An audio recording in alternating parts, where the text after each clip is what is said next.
রাত নেমে এলো, একজন মানুষকে দাফন করা হলো। সবাই চলে গেল, কিন্তু সে একা নয়। হঠাৎ কবর কেঁপে উঠল। দুজন ভয়ঙ্কর আকৃতির ফেরেশতা, চোখে আগুন, কণ্ঠে বজ্রনাদ, প্রশ্ন করা শুরু হলো। তোমার রব, তোমার দিন কি, তোমার নবীকে? ভয়ে জিহ্বা জমে গেল। দুনিয়ায় নামাজ ছিল না তার, মিথ্যা ছিল যার নিত্য দিনের অভ্যাস, হারাম ছিল উপার্জন। উত্তর আসলো না। এক মুহূর্তে কবর চেপে ধরল। হাড় গুঁড়ো হওয়ার শব্দে মরমর করছে। আগুনের দরজা খুলে গেল।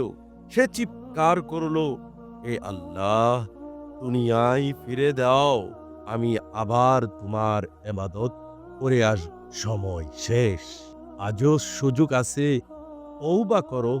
কারণ কবর প্রশ্ন করে না দুনিয়ার জমিনে তুমি কি ছিলে, কবর প্রশ্ন করে তুমি কি আমল এনেছো।